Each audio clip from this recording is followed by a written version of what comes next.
উত্তর ২৪ পরগনার হালিশহরের মনসা পাড়ার মাধ্যমিক পরীক্ষার্থী অর্কদ্যুতি সরকার মেধাবী ছাত্র বলেই পরিচিত। সে রবিবার বিকেলে ইতিহাসের কিছু নোট জেরক্স করতে গিয়েছিল অর্কদ্যুতি, কিন্তু শেষ পর্যন্ত তার আর বাড়ি ফেরা হয়নি।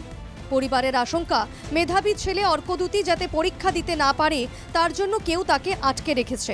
জেরক্স করতে গেছে আর ফিরে আসেনি, ওই রাস্তা ধরে চলে গেল। সিসি ক্যামেরায় উঠেছে ওই দিক দিয়ে।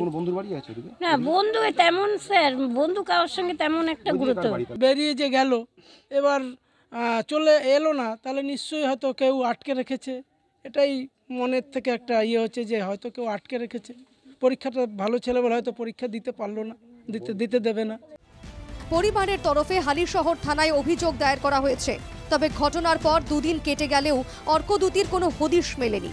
সিসিটিভির ফুটেজে অর্কদ্যুতিকে সাইকেলে করে বাড়ি ফিরতেও দেখা গিয়েছে।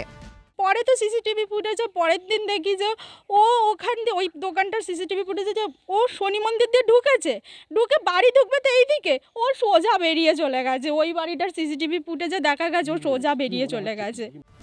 পরীক্ষা শুরুর কয়েক ঘন্টা আগে এই মেধাবী ছাত্র কেন নিখোঁজ হয়ে গেল তা নিয়ে রহস্য দানা বেঁধেছে। পরিবারের দাবি, এবার মাধ্যমিক পরীক্ষা দিতে না পারলেও অর্কদ্যুতি যেন অবিলম্বে ফিরে আসে। এখন এই ঘটনায় পুলিশের তদন্তে ওই ছাত্র উদ্ধার হয় কিনা সেটাই কিন্তু দেখার বিষয়। কোথায় গেল সেই ছাত্র? অবিলম্বে সে বাড়ি ফিরে আসুক, এমনটাই চাইছে তার পরিবার। হালিশহর থেকে দেবপ্রিয় সরকার, NKTV বাংলা।